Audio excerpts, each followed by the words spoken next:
Good morning, everyone. Welcome once again to your channel, Fuerza MX. This is our first video on the topic nutrition.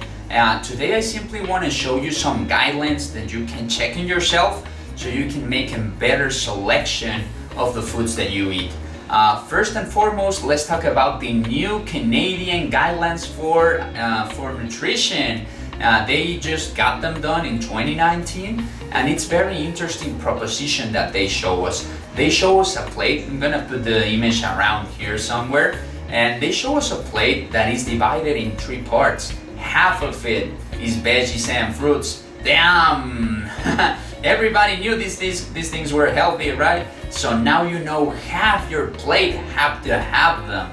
And the other third, what are we gonna get from these fruits and veggies? Most likely, they're nutritionally dense, so you're gonna be getting a lot of vitamins, minerals, phytochemics that are gonna help the metabolism, all of those little chemical reactions that happen within the cell and guarantee the health of us all. So it's very important for you to get this group in and have your plate. Half of what you eat has to be fruits and veggies. And also, you can expect to have a very good digestion because of this intake of fruit and veggies. Since they're so high in fiber and water, they're gonna help your digestive system to move really well, gonna give you a general feeling of well-being. So let's talk about the other fourth of the plate. In this position, you can find cereals and grains, integral ones, full grains, whole grains. So what are the benefits of this? Most people nowadays, they fear carbohydrates. They're like, oh, carbs is gonna make me fat. Oh, please don't give me rice. Or in Mexico, a lot of people is afraid of tortillas. They don't want to eat tortillas anymore because they feel like that's getting them fat.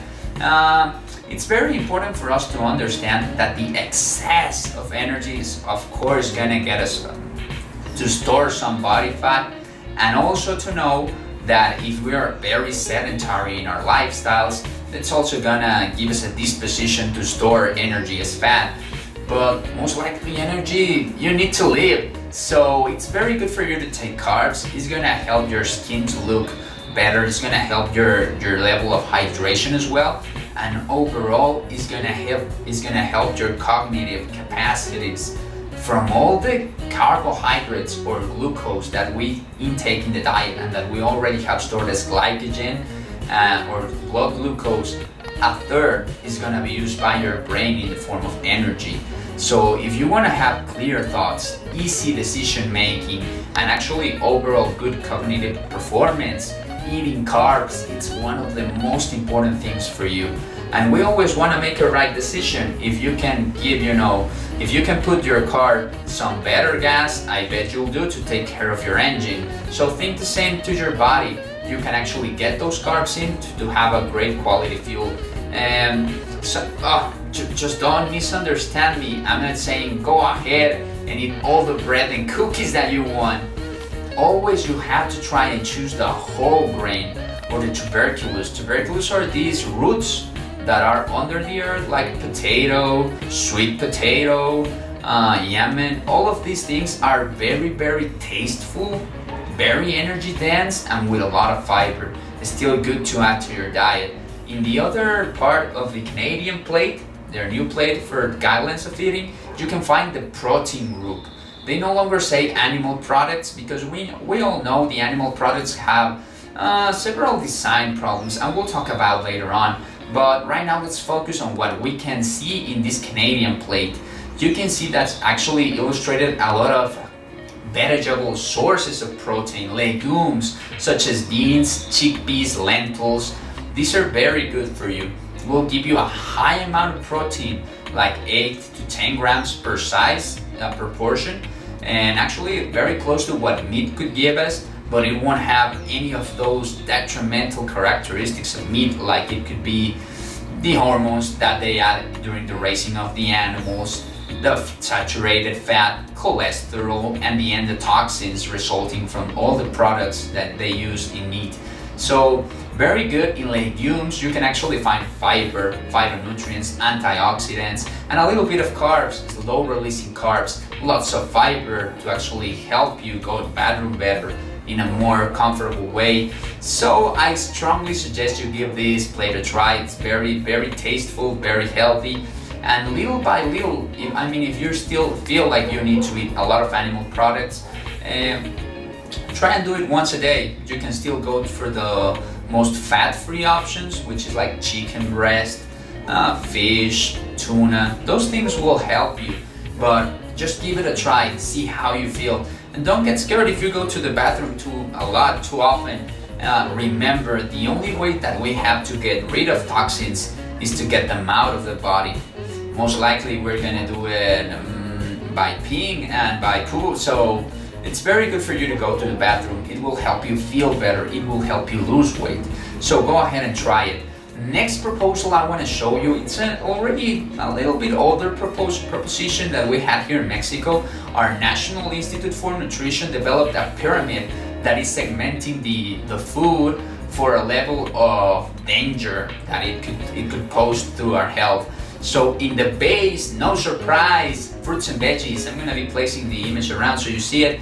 But in the base, fruits and veggies. Again, no surprise, I needed no science institute to tell me fruits and veggies are the source of health. So once again, they're gonna be the base of what we have to eat. In second place, you're gonna see they're in green. Now we're gonna see a curve going in yellow. And in yellow, we see the next foods that we need to be adding, which are whole grains and cereals, tuberculous, high quality carbohydrates. Remember, you need this energy to live. So we have the second part. Let's go to the little bit orange part. You don't want to eat this a lot, but you still want to get it. Legumes, seeds, nuts and seeds. And actually, you're going to find in this area along all of those protein sources that are very good for you. And getting to the red part, the things you're starting to not wanting to get into your diet, you're gonna find red meat, you're gonna find cheese, you're gonna find milk, ice cream, and all of the old processed foods that actually you need to be avoiding, oils, for example. So take a look at this this proposal. It's actually very, very interesting because it has a lot of drawings of the foods, very, very different options that it gives you. And maybe if you find something you can get in your country, let me know. If you don't, let me know and I'll tell you what those drawings are. And by last, I want to show you the power plate for the Physicians for Responsible Medicine Committee. They developed this proposition some years ago, and they actually proposed this to the FDA themselves, which later on changed their guidelines to be a little bit more like the power plate. What does the power plate give us? I'm going to be placing it around somewhere. What we need is the plate divided in 4 parts. Half of one quarter is going to be veggies, the other quarter fruits. So half of it fruits and veggies, no surprise. I know you knew it from the start. The other quarter you're going to find are whole grains. We already have talked about the benefits of those. Once again, you need to be getting them in. And in the power plate, the last quarter of the plate, you can find a representation directly of legumes. So once again, an indicator that this is very healthy food selection. Highly recommended. So if you like the video, please give it a like, share, comment below every question that you have. Share with people that you think might be interested in this subject. And that's it for today. And remember guys, every decision counts.